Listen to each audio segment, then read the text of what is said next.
Mercedes López, lista para conversar con nosotros esta mañana. Doctora en Ciencias Biomédicas, directora del programa de Inmunología de la Facultad de Medicina de la Universidad de Chile. Bienvenida, Mercedes, a La Voz de los que Sobran. ¿Cómo estás? Hola, muchas gracias por la invitación. Muy feliz de estar con ustedes para que podamos conversar un ratito. Eso, y para analizar todo lo que ha pasado, porque desde la última vez que nos vimos creo que es increíble que esta cuestión no para, siempre hay distintas aristas que analizar, y lo peor de todo es que no para la pandemia y tampoco tenemos un cambio de timón en la gobernanza de la pandemia en todas sus dimensiones y aspectos. Voy a partir por preguntarte qué te parece esto que sucedió el fin de semana recién, Mercedes, y es que salieron 10 comunas de cuarentena acá en la región metropolitana, 10 más a lo largo del país, y hubo un nuevo cambio de criterio. Dijeron que era porque en realidad ya llevaban más de 90 días en cuarentena, pero no porque efectivamente haya bajado el nivel de contagio o de positividad, sino que el tiempo que llevan en cuarentena. Claro, yo creo que de alguna manera, y en mi opinión a lo mejor es un análisis un poquito así como superficial, porque claro, ha ocurrido todo muy rápido.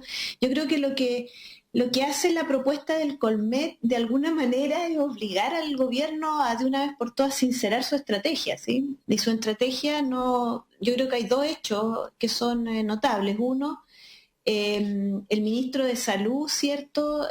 Hablando sobre consideraciones económicas y no sanitarias. Eso es notable viniendo de ese ministerio, ¿sí? Su misión fundamental debería ser entregar el aporte desde la visión sanitaria de la crisis y no desde la economía, ¿no? Y él entonces defiende la estrategia aduciendo la economía, ¿sí? Entonces yo creo que sincera un poco la posición del MinSal en esto. Y la otra cosa que la sincera es que efectivamente cuando se levantan las restricciones en las comunas de la región metropolitana, se levantan porque lleva mucho tiempo y uno, claro, uno entiende, ¿cierto? Si uno viviera en la Florida, por ejemplo, entendería que uno no dejaría de sentirse contento porque Claro. Liberaron la cuarentena, pero desde el punto de vista sanitario, en el fondo confirma la administración del contagio, ¿sí? Entonces, en el fondo yo creo que este fin de semana ha servido para sincerar la posición del gobierno muy claramente, muy prístinamente, en cuanto a que las consideraciones que priman, las primordiales, esta vez, digamos, confesadas, lo voy a poner así, por el mismo ministro de Salud, son las consideraciones económicas por sobre la sanitaria. Y segundo, que la idea es administrar el contagio. Incluso hay un artículo que salió hace poco por la doctora Aguilera y el doctor Arao, en una revista internacional, lo cual a mí me parece notable, ¿sí? O sea, es notable el que desde el gobierno se escriban artículos, ¿sí? Porque es como complejo, eso encuentro yo, es complejo que las mismas autoridades que están teniendo llegada a información privilegiada y que están tomando las decisiones hagan artículos académicos contando esto. Es complejo, creo yo, a pesar de que en ese artículo declaran que tienen conflictos de interés, es complejo, me parece a mí. Bueno, y en ese artículo hablan de la inmunidad de grupo como un objetivo. Entonces, por lo tanto, uno podría decir que en este fin de semana la estrategia se ha sincerado por parte de las mismas autoridades. Y lo único que yo quisiera sí mencionar es que cuando se habla de economía, yo creo que no se habla, y yo insisto en eso, la economía no es de todos, porque mientras nos enfermemos, mientras estén las UTI como están, mientras sigamos con un número alto de casos, mientras sigamos teniendo el problema de la espada de Damocles de las variantes, la incertidumbre y la enfermedad de la economía real, ¿cierto?, del día a día, del cada uno de nosotros, va a verse afectada, ¿sí? Entonces la pregunta sigue siendo de qué economía y a qué economía se refieren cuando hablan de la protección de la economía, ¿sí? Claro. Esa sigue siendo la pregunta, ¿sí? Claro, ¿se refieren a las personas o a estas cifras macroeconómicas? Es una súper buena pregunta que tiene que ver con... Bueno, estaba en Londres, bueno, entiendo que en Israel tuvieron que, todo lo que celebraron la semana pasada y tuvieron que, por la variante Delta, volver a retroceder. Y lo mismo pasó en Inglaterra, ¿no? Subieron los contagios enormemente de un momento a otro con la variante Delta, que dicen que está aquí en Brasil, en Argentina, en Perú, claro. Y acá en Chile dicen que no. A mí me cuesta un poco creerlo, ¿no? Cuando llegue. Claro, a mí me cuesta. O sea, yo creo que hay dos lecciones de eso. Primero, lo habíamos conversado la otra vez, ¿cierto? Cuando comentábamos la situación de Israel, comentamos que el talón de Aquiles de Israel era justamente que ellos inmunizaron a su población, pero se negaron a inmunizar a la población palestina que convive con ellos, ¿sí? Entonces digamos, ahí tenemos el problema, ¿cierto?, de que el primer concepto es que la inmunidad tiene que ser oportuna y universal, porque el objetivo de la inmunización hoy día, en función de la aparición de las nuevas variantes cada vez más complicadas, es disminuir y detener la circulación viral. Y por lo tanto, la inmunización tiene que ser una parte de una estrategia muchísimo más compleja que disminuya la circulación del virus en los países, tal como lo están haciendo en otros países. O sea, hay países que efectivamente hoy día están ahí tranquilen, John Wayne, como quien diría, esperando la vacuna tranquilamente, con sus fronteras cerradas, pero con su economía saludable. Yo creo que Hassan me puede decir, en Nueva Zelanda yo no la veo a punto del desastre, al contrario, cuando uno va a The Economist, está en los top one, ¿cierto?, de los países en los cuales ahora les gustaría vivir a la gente, ¿no? Entonces, ahí hay todo un temazo. Yo creo que la variante Delta es complicada en Chile porque efectivamente ya se demostró que está en Tacna, que está al lado de Chile, sí, casi es Chile, uno podría decir que casi son como que estuviéramos hablando de, no sé, pues, Cerro Navia está ahí en la puerta nuestra, ¿no? Claro. Pero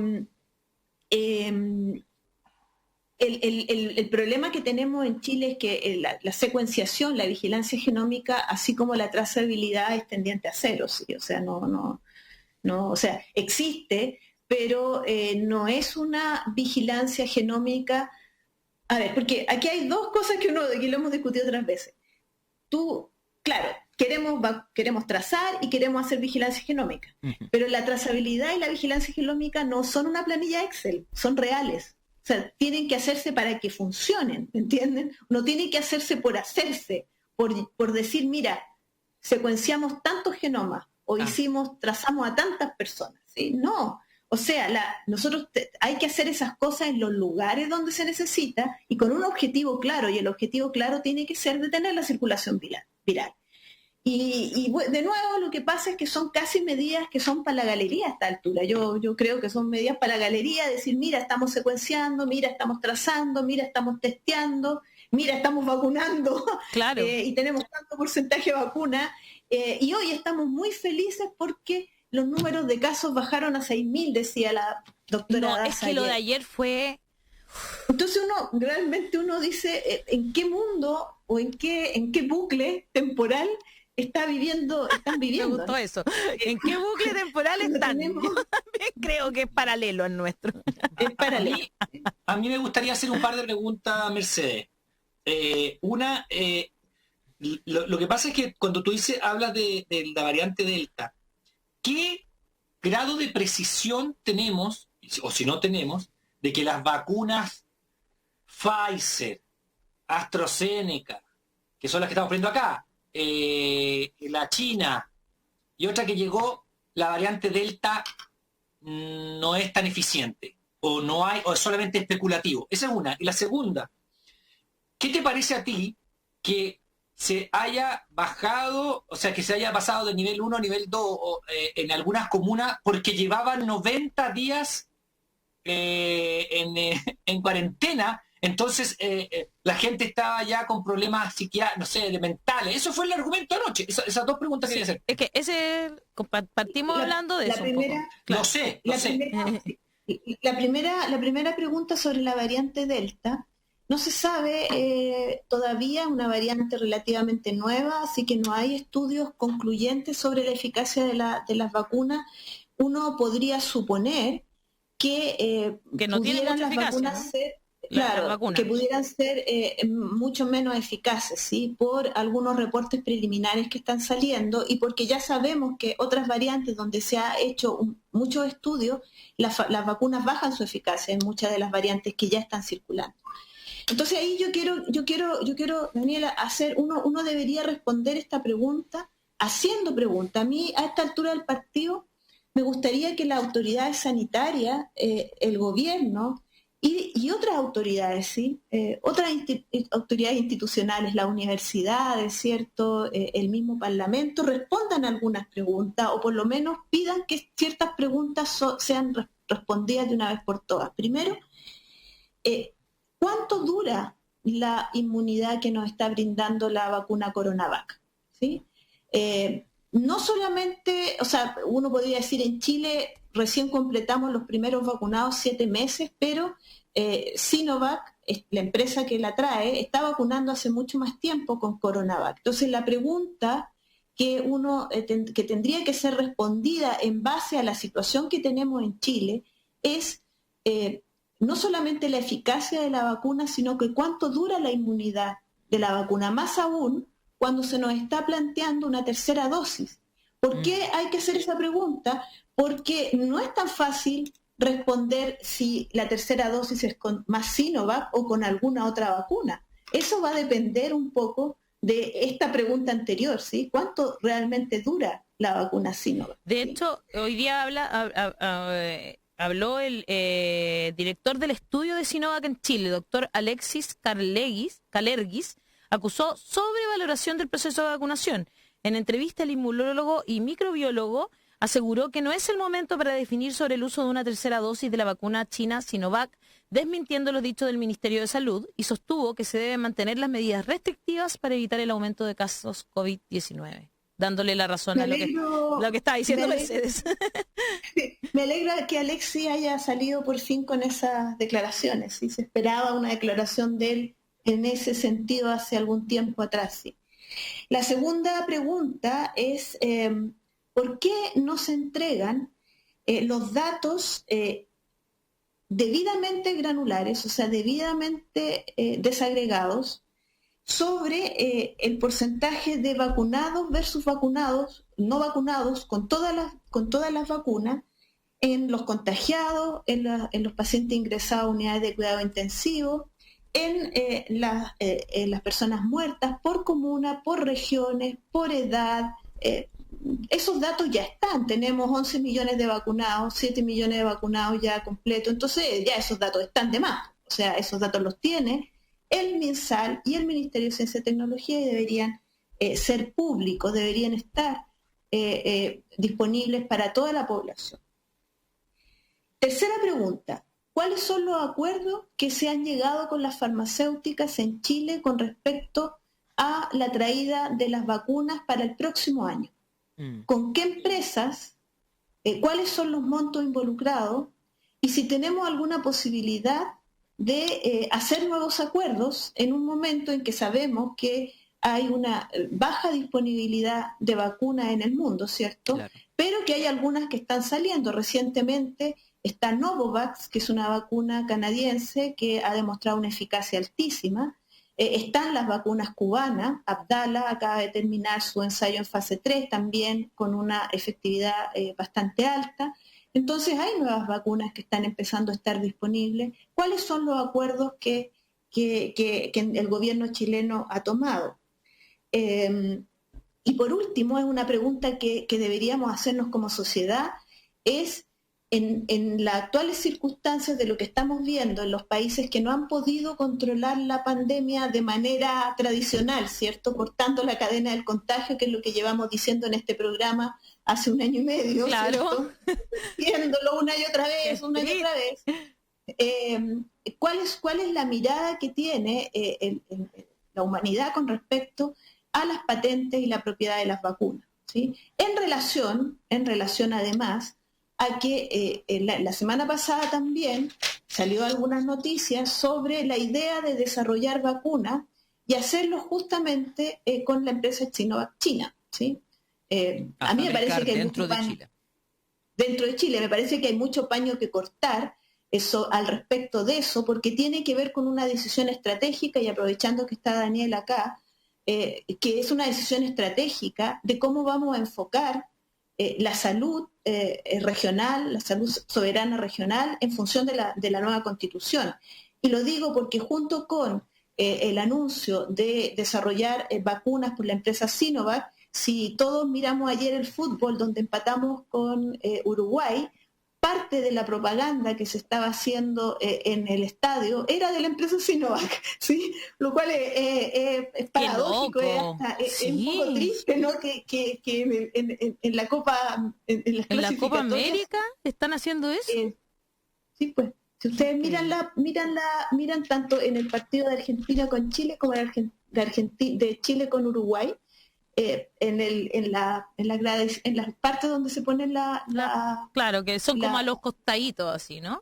Exactamente. Claro. Y con respecto a la variante Delta, Daniel, bueno, aparentemente los datos que tenemos son bien preocupantes, y resulta de nuevo increíble que el gobierno no esté tomando con la suficiente seriedad aquello, ¿sí? Y siga apostando por una inmunidad de grupo que a esta altura es muy difícil de lograr, y eso hay que decirle a las personas, con la circulación. O sea, si nosotros no cortamos la circulación del virus, van a aparecer nuevas variantes que van a alejar mucho más la posibilidad de tener inmunidad de grupo, con vacuna o sin vacuna, ¿sí? Y por lo tanto, hay que tener una discusión, aprovechando de las palabras del doctor Kalergis, que pone por fin en el centro que el problema sigue siendo la estrategia, ¿sí? Sigue siendo que el gobierno ha optado por una estrategia de administración del contagio, de contagio progresivo, la cual adorna con ventiladores, adorna con vacunas o adorna diciendo que tiene vigilancia genómica que no tiene. Claro. Hassan, ¿tú quieres hacer alguna pregunta? Sí, Mercedes, un comentario y después una pregunta. Para poner un poco de contexto, escuchándote a ti, uno podría dibujar un escenario pesadilla, porque si en Chile no se está haciendo secuenciación genómica suficiente, entonces puede ser que la primera noticia que tengamos de la llegada de la variante Delta en Chile sería que se disparan los casos, ¿ya? Y entonces habríamos perdido una oportunidad, porque en este momento los casos están bajando algo. Eso es la oportunidad para hacer lo que el colegio medio llama el cortocircuito, para llegar a COVID-0, o casi cero. Esa situación donde es tan baja la cantidad de casos y uno puede aumentar la institucionalidad para determinar dónde están las personas enfermas y para poder aislarlos mejor, porque cuando llegue la variante Delta, esa institucionalidad va a enfrentar un tremendo desafío. Eso es lo que pasó en Inglaterra, lo que pasó en Israel, que tenía muy baja cantidad de casos y disparan desde una base muy baja, pero entonces tiene una institucionalidad que por lo menos puede tratar de determinar dónde están esas personas enfermas. Si nosotros no tenemos ahora la posibilidad de bajar los casos, entonces cuando llegue esa tercera ola, no sé si es tercera ola exactamente, pero llega esa nueva ola, digamos, un nuevo aumento, va a ser un escenario de verdad de pesadilla completa. Entonces estamos perdiendo una oportunidad ahora de tomar medidas más estrictas para poder por lo menos estar en una buena posición para enfrentar un nuevo desafío que va a llegar. Pero en ese sentido quería hacer una pregunta específica sobre el tema de los colegios, que ha sido muy controversial en todo este tiempo, ¿no? Que han preguntado directamente al colegio de profesores que no han querido volver a clases, ¿dónde está la evidencia que hay contagio en los colegios? Eso se ha preguntado insistentemente de parte de periodistas, de parte del mismo gobierno, interpelando al colegio de profesores. Y incluso el colegio médico después dice se puede abrir los colegios, sobre todo bajo un argumento que las secuelas en salud mental y el desarrollo cognitivo y psíquico de los niños se ven muy muy afectado, sobre todo en clases sociales más marginadas, cuando hay esas cuarentenas prolongadas y sin poder ir al colegio. Entonces quiero preguntar, ¿cómo ves tú el tema de los colegios, si es un riesgo real? Porque en Chile, porque en otros países hay contextos distintos, pero en Chile son un factor de riesgo, ¿y cuál sería la mejor política al respecto? Primero, yo creo que partir diciendo que tenemos niños enfermos, que tenemos niños muertos y que tenemos niños que han pasado por UCI, ¿sí? Eso es lo primero. O sea, decir que la infección no es por aquí pasó, ¿sí? No O es sea, inocua. tenemos niños, Claro. no es inocua. Claro. Tenemos niños enfermos, hay niños que se enferman, hay niños que contagian, hay niños que han estado en UCI y hay niños que han fallecido por COVID-19 en Chile. Eso es lo primero. Lo segundo, la decisión de abrir escuelas tiene que estar en el marco de una estrategia que signifique la disminución de la circulación viral. Más aún cuando en la actual situación, o sea, en esta segunda ola o en esta ola gigante realmente, porque es una ola así es como una ola esa que ve, porque la primera ola fue así, ¿cierto? Así, Claro. Pero esta ola es como así, ¡guau! Como un tsunami, un tsunami. Claro. En esta segunda ola, que da cuenta de su forma digamos, de la movilidad que tenemos en el fondo, ¿sí? Esta ola significa que la gente se está moviendo y está el virus circulando mucho, a pesar de estar en fase 1, fase 2, Es que ya casi eso es un dato de la causa, ¿no? Es como que... yo concuerdo con eso. Sí, o sea, ¿ok? Eso significa que eventualmente, a diferencia de la primera ola, no solamente vamos a tener COVID, sino que vamos a tener infección en los niños por otros virus. En un momento en el cual la mayor parte de las UCI pediátricas están convertidas en UCI adultos. Entonces ahí hay un tercer punto que hay que analizar. O sea, no es, mira, ¿sabes qué? Vamos a poner a los niños en el colegio porque eso va a significar que esos niños va a haber circulación de otros virus distintos a COVID, BRS, influenza, qué sé yo. Virus Y eso sincicial, sabemos que todos los inviernos son la presión fundamental que hay en las UCI pediátricas, y sabemos hoy que la mayor parte de las UCI pediátricas están pasadas a UCI adulto. El sábado estaba en un programa en Data COVID con el doctor Latorre, que es presidente del Colegio Médico del Paraíso, decía que allá tenían 5 camas UCI pediátricas disponibles. Imagínate si tuviéramos un aumento de otros virus. Eso es esa es la tercero, realidad a la que nos estamos enfrentando. Esa es la realidad. Entonces, Claro.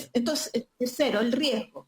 El riesgo de contagio existe, obviamente, y existe el riesgo de que esos niños lleven la infección a sus casas en un momento en que los datos indican de que hay una elevación de la infección en los mayores de 70 años, y se está empezando a ver que tenemos que mirar esto con más cuidado, ¿sí?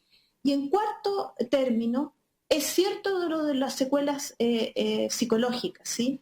Pero yo me pregunto si las secuelas mentales y psicológicas no serán mayores cuando tú ves morir a un familiar o cuando tú lo ves regresar de la UCI conectado a oxígeno permanente o con problemas motores o neurológicos secundarios a hospitalización prolongada, ¿sí? Entonces, es verdad, hay secuelas psicológicas, hay secuelas de salud mental que hay que tomar en cuenta, pero hay que tomarlas en cuenta en el balance de la crisis dramática que estamos viviendo en Chile. Pero ¿sí? entonces, ¿no está de acuerdo con la decisión del colegio médico? Y en ese sentido entonces, yo creo que la decisión de abrir los colegios es parte de una estrategia, no puede estar a la aislada, no es abrir los colegios porque hay que abrirlos, sino que se abren en el momento en que se pueden abrir y se pueden abrir en el momento en que la circulación viral sea menor. Y eso además porque los colegios en Chile no tienen las condiciones para poder ventilarlos adecuadamente, ¿sí? No están las condiciones para hacerlo. Claro. Porque justamente el mantenerlo abierto va a traer otra serie de problemas, o sea, mantener la ventana abierta, la temperatura muy baja, en el sur no me imagino, ¿sí? En Santiago estas mañanas. Entonces, en el fondo, de nuevo, la discusión no puede particularizarse en una medida o en otra medida, ¿sí? La discusión tiene que ser cómo hacemos una estrategia integral, ¿sí? Claro. Que vaya construyendo la manera en que nosotros vamos a poder salir de esto, ¿sí? Yo creo que eso es fundamental. Yo me imaginé, Lo mismo, por ejemplo, cuando hablan del cero COVID. Cero COVID realmente no existe, ¿sí? O sea, es lo que tú decías, disminuir el número de casos lo suficiente para que nosotros podamos hacer una adecuada trazabilidad y un adecuado aislamiento. Hoy día no es posible hacer. Es como Así una meta de política pública, efectivamente. Cuando es como una meta de política pública, exactamente, y se le pone el nombre, en el fondo, para cambiar una comunicación de riesgo que ha estado total y completamente equivocada, ¿cierto? claro. Daniel tiene una pregunta. Antes les quiero leer algunos comentarios que me están llegando de nuestro público. En Facebook, Francia, Margaret dice, es imposible mandar a los hijos al colegio y menos en Puente Alto. José Miguel Carrera dice, el pueblo, mira que nos escribe José Miguel Carrera, qué impresionante. El pueblo necesita... Sí, hablando de bucles. Sí, hablando de bucles. El pueblo necesita buena alimentación, trabajo, alegría y desarrollo. Este es el mejor remedio contra la pandemia. Loreto Páez dice, no enviaré a mi hijo a clases presenciales aún. Seguiremos online, pese a que es un curso con pocos alumnos. Es el peor momento por la crisis de virus invernales. Creo que más que insistir en la vuelta a clases, hay que apoyar a las niñas que no cuentan con los medios tecnológicos. Súper de acuerdo en eso, además, para que no sigan quedando atrás aquellos niños que tienen menos acceso a internet o a un computador o a un lugar para poder conectarse, digamos, de manera más o menos tranquila, mientras está, no sé, su mamá o su papá o su abuelo, su abuela, su apoderada en otro lado, también tratando de conectarse al trabajo. Y yo pensaba en lo que decía Mercedes, en realidad cuando los niños son muy pequeños, que es lo que además el Colegio Médico propuso, a mí me llama la atención, tienen más predisposición a adquirir otro tipo de virus o otro tipo de enfermedades que son complejas. No sé, yo me acuerdo, a mi hija le dio virus sincicial cuando era chiquitita y quedó con asma. Me imagino a un kinesiólogo, por ejemplo, que están todos ahora copados con las UCI. O sea, es como que, la verdad, es como que no lo hubieran pensado, como que no pensaron en que hay otra gama de enfermedades respiratorias terribles en esta época. Sí, lo que pasa es que la propuesta del Colmet en cuanto a la apertura de los colegios tiene que ver con, se enmarca en una estrategia general, en una estrategia global. Sí, eso es. Está bastante mal interpretada, entonces. Claro, sí, el problema como lo que hacen tenemos siempre. es que se toma una cosa y se saca del espacio donde está. Es como, no sé, pues como si tú quisieras arreglarte para una fiesta y solamente piensas en teñirte las canas, no sé, ¿me entiendes? Como sacar absolutamente, y por eso hay que insistir en que el problema no es que los chicos vuelvan o no vuelvan al colegio. Todos queremos que los chicos vuelvan al colegio. Son los traslados. El problema que tenemos es que la estrategia hace muy difícil en muchos lugares del país y de la región metropolitana que los chicos puedan volver en condiciones seguras y adecuadas al colegio, ¿sí? Entonces la pregunta no es, oye, ¿por qué el colegio de profesores no quiere volver? La pregunta, la interpelación que se tiene que hacer es al gobierno. ¿Por qué el gobierno, como decía Sam muy bien, ha perdido ya 4 oportunidades de poder cambiar la estrategia? La primera en marzo del 2020, la segunda cuando llegaron las vacunas, ¿cierto? En diciembre del 2020, enero del 2021. En marzo, cuando vio el aumento de los casos secundarios a las decisiones absolutamente absurdas que tomó. Y hoy día, con la propuesta del Colegio Médico, la respuesta que da es una reunión por Zoom con 180 personas que las separa en grupos, como parece que es una estrategia que están usando en distintas partes, para distintas cosas, Claro. para que en el fondo no pase nada, ¿me entiendes? Porque en el fondo se hace la reunión, se separan en grupos, se dice un par de cosas y al día siguiente la estrategia no cambia ni un ápice, ¿sí? Y la doctora Daza sigue insistiendo que tiene un comité de expertos, que ya sabemos porque publicaron un artículo en donde ellos muestran que la situación chilena es casi, digamos, una situación ideal. Entonces, hay un problema y lo que es peor, obligan entonces a los académicos, ¿cierto?, o a las personas a tener que circular dando un discurso y cada vez ya también más enojado y cada vez también ya más hasta acá, en un discurso que ya no se transforma en un discurso de oídos sordos, ¿cierto? Donde Claro. no hay diálogo, donde no hay... y por eso insistir, yo creo que hay actores que no se han pronunciado, están los rectores de las universidades públicas y privadas que deberían pronunciarse al respecto sobre si consideran que esta estrategia es académicamente correcta o no. A mí tengo un par de comentarios, como dice Hassan, y después una pregunta. Respecto a lo que usted decía de los académicos, el Colme y los expertos, yo le advierto algo, señora López. Usted va a ser citada probablemente como perita a juicios criminales. Sí. Cuando se hagan los juicios criminales contra Piñera, contra los ministros de salud, van a citarla a usted como perita para probar la negligencia enorme que va a pasar después de esto. Probablemente ustedes van a ser citados, los expertos, los académicos, para declarar en los juicios criminales en contra de las autoridades chilenas por la cantidad de muertes. Eso va a pasar.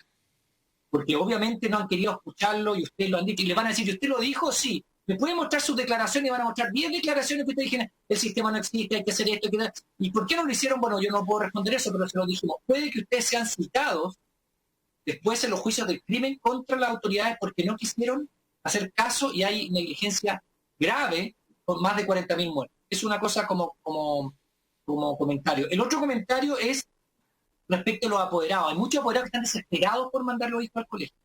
No se explica mucho, no son capaces de mantener a sus hijos, pero están desesperados. O sea, uno conoce muchos colegios, sobre todo de clase media alta, en que los papás lo único que hacen es presionar a los colegios y al ministerio para mandar a los hijos al colegio. Es una cuestión que uno no entiende mucho. El sistema educativo en la propia casa tiene falencia en que los papás están desesperados y presionen y presionen y presionen. Y en vez de preocuparse, por ejemplo, de la conexión, es que déjame terminar, por favor, de la conexión digital, que este gobierno no lo ha hecho. O sea, llevamos desde marzo de 2020 en que podría haber hecho una conexión digital fantástica para todo Chile y no la ha hecho, no la ha preocupado. Y cuando se le presionó para eso, dijo, no, llegamos a un acuerdo con las empresas digitales, no se preocupe. Y cuando se quiso hacer una ley de conexión digital solidaria, el gobierno la vetó. Entonces estamos hablando de lo mismo de siempre. Y por último, ahí que viene la pregunta. Ahí yo solo quería hacer un comentario de tu comentario, que tiene que ver con lo de los apoderados. Quiero decir al tiro que hay una agrupación de apoderados y apoderadas que los invitan habitualmente a la televisión. De hecho, el fin de semana una de sus dirigentes fue trending topic, porque nadie sabe a quién representan.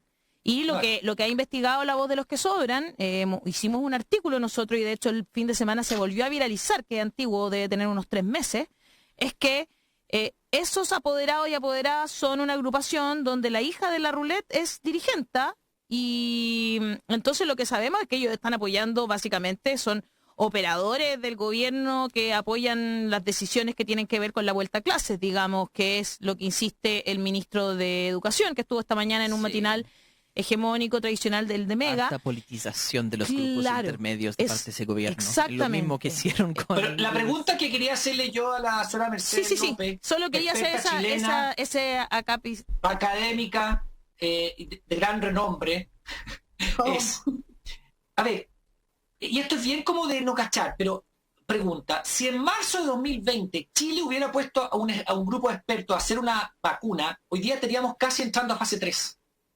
Si no hemos puesto, como antes, Chile hacía vacunas. Eso se votó por algunos presidentes de la Concerta, no entendemos por qué. Si nosotros en ese momento, imagínate, en marzo del año pasado hubiéramos empezado a hacer vacunas como lo hizo Cuba y como los otros países, como Estado. Quizás ya estaríamos en fase 3. Qué buena pregunta, Daniel. 2. Para la variante Delta necesitamos entonces otra vacuna, que es pescar la variante Delta, sacarle los elementos, o matarla, el bicho, ¿cierto? Lo que uno sabe, ¿cierto? El bicho muerto se inocula, o se deja la proteína fuera para que lo reconozca el cuerpo, ¿cierto? Ya aprendió tanto con con mi hija y con usted, que es hacer una vacuna más fuerte para el variante Delta. O sea, entonces esas también son, y va a tomar otro año y medio, etcétera, etcétera, ¿no?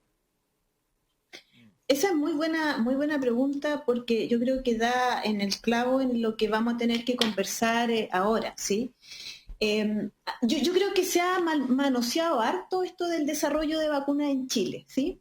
En 2020 nosotros sacamos una columna, me acuerdo que creo que estaba en CIPER, donde se contaba esta historia, ¿cierto?, del desmantelamiento por razones de mercado que se hizo del Instituto Microbiológico, que después pasó a llamarse Instituto de Salud Pública, que partió el 80 y que terminó el año 2006, ¿cierto?, con el total desmantelamiento.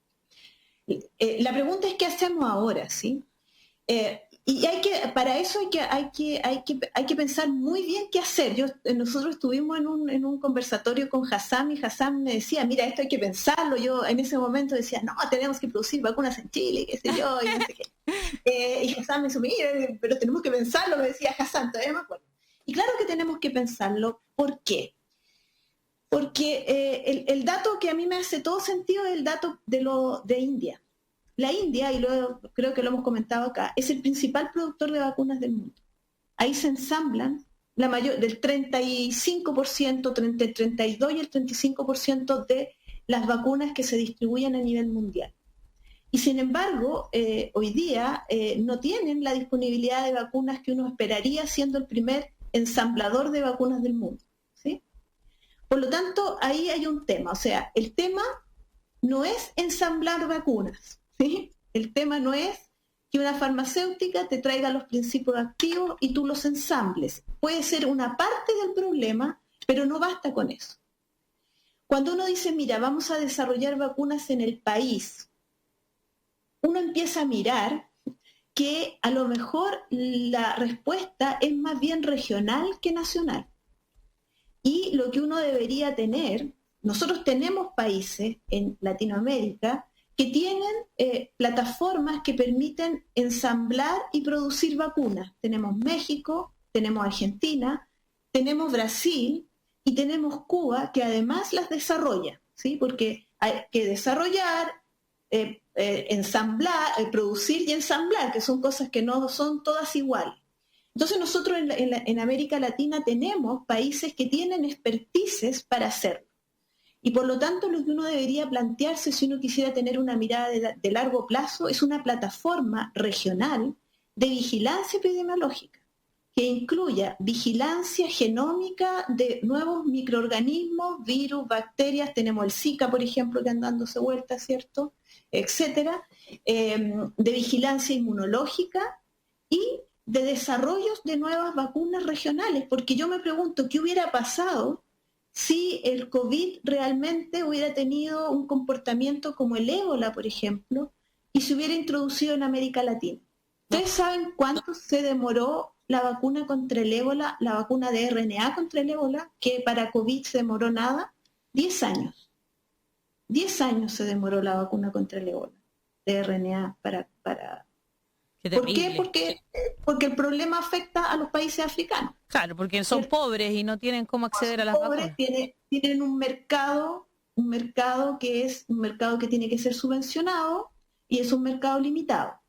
Entonces, la tercera pregunta es si esta plataforma que uno debería hacer de desarrollo regional con una mirada holística, ¿cierto?, que incluya los desarrollos, producción, empaquetamiento de vacunas, pero también vigilancia epidemiológica global, ¿cierto? Epidemiológica me refiero a la mirada global, no solamente microbiológica, médica, sino que también social, cultural, educacional, qué sé yo.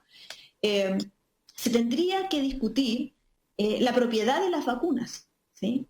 Y yo creo que eso es una discusión que nos compete a nosotros en forma radical. ¿Qué dispositivos de salud nosotros vamos a considerar que son un bien común de toda la humanidad y que por lo tanto no es posible lucrar con ellos, ¿sí?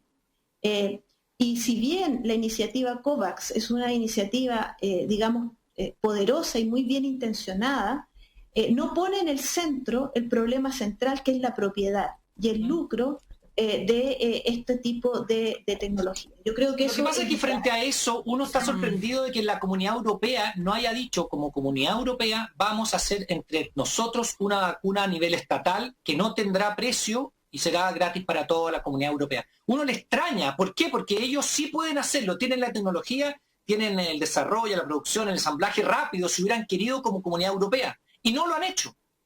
Y no lo han hecho, Daniel, porque yo creo que la diferencia entre los países que han manejado bien la pandemia de aquellos que no lo han manejado, y ahí a lo mejor Hassan me va a pegar, yo creo que es algo que yo pienso que son como estados fallidos.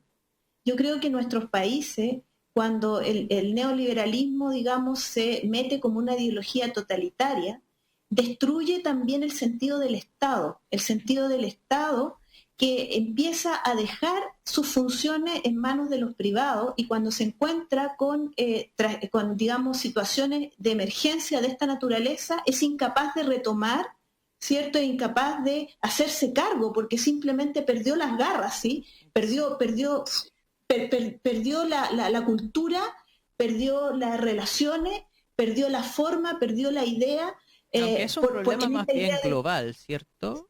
Que de es hecho, un problema absolutamente global. La propuesta ¿sí? COVAX, que para la audiencia que quizás no sabe, es una propuesta desde el mundo desarrollado, muy favorecido por la fundación de Bill Gates, es que los monopolios de las farmacéuticas transnacionales van a hacer todas las vacunas, pero que los países ricos van a pagar miles de millones de dólares a esas empresas y entonces comprar y luego donar las vacunas a los países más pobres.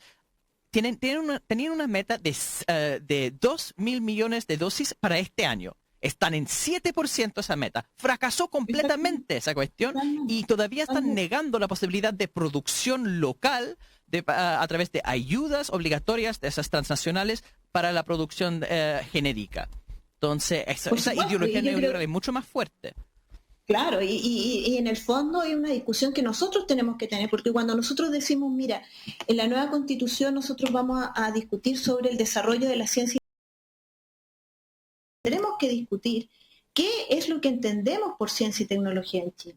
¿Qué es lo Estamos que por definirlo, claro. Hay que definirlo claramente, porque claramente el problema no es solo de fondos, ¿sí? Hay un problema de fondo, hay un problema de que la ciencia y tecnología en Chile ha tenido crónicamente un bajo financiamiento, pero hay un problema de estructura, de objetivos detrás de cómo se desarrolla esa ciencia y tecnología, partiendo por el desmantelamiento de los institutos de investigación del Estado y la concentración de la investigación en las universidades, ¿sí? Ahí hay un problema. La investigación tiene que desarrollarse en las universidades, pero también tiene que desarrollarse en los institutos, en los centros de formación técnica, institutos de educación superior. Se tiene que desarrollar también a nivel de los institutos de la Fuerza Armada, y se tiene que desarrollar principalmente en su alianza con la empresa, en los institutos de investigación del Estado. Claro. Pero para eso tenemos que tener un plan coherente, una estructura institucional coherente que nos permita darle distintas misiones e interrelacionarlas, ¿sí? Ahí recién, y disculpa, y con eso voy a terminar, ahí recién tendremos la cara para poder plantearnos desarrollar vacunas en Chile en serio, una vez que tengamos resuelto eso. Antes son puros voladores de luces desde... Conversación que tampoco se vio en el debate que hicieron ayer, por ejemplo, con los candidatos presidenciales. Podrían haberle preguntado sobre ciencia y tecnología. Eso no sucedió, pero sí sucedieron otras cosas en lo que nuestro público se ha muerto de la risa, que le hicimos una pregunta antes, Mercedes, y nuestro público es muy activo y empezó a mandar memes. Tenemos así muchos memes sobre el debate. Sobre el debate de ayer. Si alcanzamos a mostrar uno, por ejemplo, a mí me gustaría leer lo que mandó Felipe Madrid, porque nosotros hicimos esa pregunta, ¿qué le dirían a Joaquín Lavín si lo llamara por teléfono? Y él mandó una que dice, una llamada del tío Lavín bastará para sanarme. Amén. Chao, Mercedes, muchas gracias.